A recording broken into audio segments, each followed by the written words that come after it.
राधे राधे, जय श्री श्याम, हरे कृष्णा। कैसे हैं आप सभी? आई होप बहुत अच्छे होंगे, खुश होंगे। तो भाई हमारी जो भौजी हैं वो आ चुकी हैं घर पर हॉस्पिटल से, क्योंकि वो भाई घर आने के लिए बहुत ज़्यादा रो रही थी। और भाई दद्दा जी हैं बड़े हिम्मत वाले, ससुर जी हैं, पिताजी हैं, क्या ही बोलूँ मैं दद्दा जी के बारे में, जो अपने परिवार को अपना ज़रूर समझ अपना परिवार को अपना मानते हैं, मगर उनकी बहुएँ जो हैं वो अपना परिवार नहीं मानती हैं। यहाँ पे यही तो होता है, क्योंकि इसीलिए तो दद्दा जी के से वो हमेशा अलग रहती थी और रहती हैं, आप लोगों ने देखा ही है। और बीच में बहुत सारी बातें जो आपको सुनने को मिली, जानने को मिली, मगर दद्दा जी कभी किसी को अलग नहीं समझते। अगर अलग समझते ना तो अभी जितनी मुसीबत आई ना, तो इनके पति तो यहाँ पे नहीं थे, मगर दद्दा जी और इनके एक देवर और है, उन्होंने पूरा साथ निभाया। भाई हमने वीडियो में देखा है कि इनका जो देवर है और दद्दा जी हमेशा साथ रहे। इन लोगों ने भाई रुपए पैसे की कोई कसर नहीं छोड़ी। वही दद्दा जी जिनको एक रोटी के लिए नौबत आई थी, और वही दद्दा जी ने इनकी जो है खेत गिरवी रख कर अपनी बहू को बचाया। और भी कमी थी भाई, वो भी उन्होंने, अभी भी छुट्टी नहीं हो रही थी तो जैसे तैसे पैसे अरेंज करके और फिर इनकी हॉस्पिटल छुट्टी करवा के घर लाए। चलिए बहुत अच्छी बात है, बहुत खुशी हुई। और मैं तो यही कहना चाहूँगी कि भाई अब जो है आप गुटखा मत खाइएगा, पुड़िया मत खाना भाई, नहीं तो बहुत बड़ी मुसीबत हो जाएगी अगर तुम्हें अपने बच्चों का मुँह देखना है। और भाई तो गुटखा मत खाना, आगे अगर मुसीबत हो गई तो लेनी की देनी पड़ जाएगी, क्योंकि अभी आप भाई भगवान की कृपा से लोगों की दुआएं से बची हो, मगर अब अगर आप ऐसे करोगी, लोगों की बात नहीं मानोगी, तो भाई फिर पछताओगी। और आपके छोटे छोटे बच्चे हैं, सबसे पहले इनका चेहरा देख लेना कि हाँ भाई मेरे बच्चे हैं, और नहीं तो फिर गुटखा खा लेना, ठीक है। चलिए जी, अभी एक लाइव आई गौरी की, जहाँ पे भाई शिवानी कुमारी को गंदी गंदी गालियाँ दी जा रही थी। और गौरी को जब बोला जा रहा था तो गौरी डांट रही थी कि ऐसे मत बोलो, ऐसे कमेंट नहीं करते हैं, वैसे कमेंट नहीं करते हैं, ऐसे गंदे कमेंट क्यों कर रहे हो। तो वहीं शिवानी को जब दी जा रही थी तो गौरी, तुम्हें जब गाली पड़ रही थी तो तुम जवाब दे रही थी, जब शिवानी को गाली पड़ रही थी तो तुमने उसको डांटा क्यों नहीं? तुमने क्यों नहीं बोला कि ऐसे ऐसी बात मत करो, इस तरीके की गाली नहीं देते हैं? हैं? तब तुम चुपचाप सुन रही थी।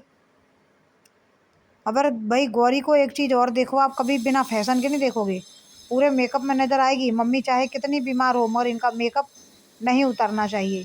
अरे भाई छोटी हो, बच्ची हो, पढ़ो लिखो, ये सब का समय पूरी ज़िंदगी पड़ी है भाई, फैशन करने के लिए पूरी ज़िंदगी पड़ी है। पढ़ने के लिए ज़्यादा समय नहीं मिलेगा, जो समय है भैया अच्छे से पढ़ लो लिख लो, वरना आगे जाके बहुत पछताना पड़ेगा। और हाँ, यहाँ पे जो लोग बोल रहे थे कि डीजे बजा रही है शिवानी कुमारी, ये कर रही है, मिलने नहीं गई, ये नहीं गई, वो नहीं गई। भाई इतना होने के बाद शिवानी क्यों जाएगी मिलने? मगर फिर भी शिवानी के दिल में इंसानियत है, और इंसानियत के नाते आज उसने सुमन दीदी को, अपनी और बड़ी दीदी को, दोनों को भेजा था गुटका भौजी के घर उनका हालचाल जानने के लिए। जो हमारी भौजी ने बताया कि हाँ, सुमन दीदी आई थी, उनकी बड़ी दीदी आई थी, पूछ रही थी भाभी तुम कैसी हो। तो ये भाई कहीं न कहीं शिवानी ने ही जानना चाहा था कि गुटका भौजी का क्या हाल-चाल है। इसीलिए उन्होंने सुमन दीदी को भेजा था कि जाओ तुम देख के आओ कि भाभी कैसी है। तो भाई ये है शिवानी की इंसानियत, जो इसने, शिवानी ने अपनी दीदी को भेजा। अगर शिवानी मना कर देती तो क्या दीदी जाती देखने? कभी नहीं जाती, क्योंकि शिवानी ने ही बोला था। कहीं न कहीं अभी भी शिवानी के दिल में इन लोगों के लिए वो भाव है और वो दया है कि भाई चलो बीमार है, तो चलो वो नहीं जाती तो उन्होंने दीदी को ही भेज दिया कि चलो दीदी आप जाके देखा हो कि भौजी की तबीयत कैसी है। और हाँ, यहाँ पे भाई एक और आ रखी हैं, रिंकी दीदी और राधा देवी आई हैं देखने के लिए कि कैसी हैं भौजी। तो कह रही हैं कि हम लड़ाई नहीं मानते हैं, लड़ाई सब दिन होनी चाहिए, मगर जब कोई बीमार हो तो लड़ाई नहीं माननी चाहिए। मैं तो कभी नहीं ऐसा करती हूँ, लड़ाई झगड़ा होता है तो मैं तो भूल जाती हूँ, मगर दुख सुख में काम आना चाहिए। तो जी, बाधा देवी जी भी वहाँ पहुँची हैं, रिंकी देवी जी वहाँ पहुँची हैं, और भई वहाँ पे वो आपको तो पता ही है, ये हर बातों-बातों में जो है शिवानी को ही टारगेट करती हैं। इनका तो यही काम ही है। और शिवानी की खूबी अब यही है कि भाई जब भी वो मदद करती है तो ऑफ कैमरा करती है, वो ऑन कैमरा नहीं करती। जैसे कि कल रूबी दीदी के साथ हुआ, रूबी दीदी के पति ने प्रैंक कर दिया कि भाई रेल की पटरी पे चले गए, तो ऐसे वैसे जो वह रोवा-राट जो मच गई थी, वो रूबी ही चिल्ला रही थी। जब शिवानी कुमारी ब्लॉगिंग कर रही थी तो रूबी ही चिल्ला रही थी, उन्हीं का, क्योंकि उन्हीं की फैमिली पीछे रहती है। तो वही इनके पति ने जो प्रैंक किया, तब भी शिवानी कुमारी ने अपना फ़ोन रख के और जाके पहले उनके पति की छानबीन की। जब वो आ गए तब जाके शिवानी कुमारी ने ब्लॉगिंग की, मगर उन्होंने, शिवानी कुमारी ने कोई भी चीज़ जो है मतलब इनका नाम भी नहीं लिया, और बता भी दिया कि पति पत्नी के झगड़े में किसी को नहीं पड़ना चाहिए। और जो भी है शिवानी कुमारी ने इन लोगों की फिर भी हेल्प की थी। जब वो रो रही थी रूबी, उसका पति ने झूठा प्रैंक किया था कि ट्रेन की पटरी से कट गए, तब भी शिवानी कुमारी ने ही इनकी हेल्प करी थी। जाके वो इधर-उधर फ़ोन घुमाई, सब कुछ पता करी कि भाई उसके पति को क्या हुआ है, क्या नहीं। आखिर में शिवानी कुमारी ने पता लगा के बताया कि उसके पति को कुछ भी नहीं हुआ है, वो झूठ बोल रहा है। और वो भी बेशर्मों की तरह इतनी हरकतें करके फिर वापस आ गया गाँव में। तो ये है, बता, दामाद खुद अपनी इज़्ज़त खुद उछालता है गाँव में रह के।